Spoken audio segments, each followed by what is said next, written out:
Hi అండి. నేను మీ Meenakshi. Last ఇయరే నేను దగ్గరలో ఉండే ఒక స్టోర్‌కి వెళ్ళేసేసి, ఆ స్టోర్‌లో గ్రేప్ ప్లాంట్ చూడంగానే టకటక కొనుక్కొచ్చేసాను. యాక్చువల్‌గా నాకు బ్లాక్ గ్రేప్ ప్లాంట్ అంటే చానా ఇష్టము.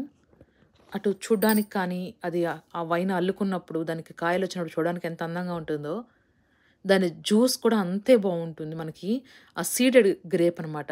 మనం విడిగా తినడానికి చాలా సవర్‌గా ఉంటది.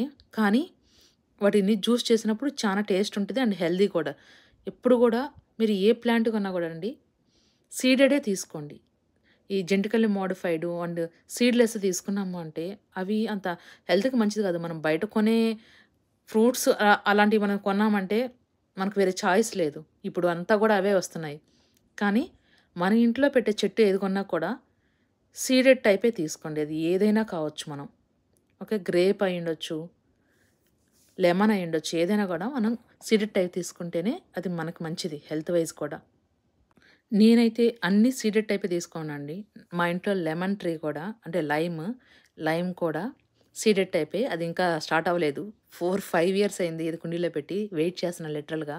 సో, నేను ఈ మోటివేషన్‌తో అర్జెంట్‌గా వెళ్ళిపోయేసేసి బ్లాక్ గ్రేప్స్‌ది ఎక్కడుంటే పట్టుకొచ్చేసేయాలి చెట్టు. హెచ్‌ఈబీ మొత్తం తిరిగి తిరిగి నేను తెచ్చింది హెచ్‌ఈబీ అండి. ఇక్కడ మాకు హెచ్‌ఈబీ అని ఒక స్టోర్ ఉంటుంది. దాంట్లో వాడు కొన్ని డిఫరెంట్ టైప్స్ ఆఫ్ ప్లాంట్స్ పెట్టుంటారు. ఆల్వేస్ రొటీన్ ప్లాంట్స్ కాకుండా. మా వైన్ రోజ్ కూడా నేను అక్కడి నుంచే కొనుక్కొచ్చి పెట్టాను. సో, అండ్ ఇదే మోటివేషన్‌తో నేను టకటక కొన్ని మ్యాంగో సీడ్స్ కూడా తీసి ప్లాంట్స్‌కి పెట్టాను. నెక్స్ట్ వీడియోలో మీకు చూపిస్తాను నా మ్యాంగో ప్లాంట్స్. Thank you.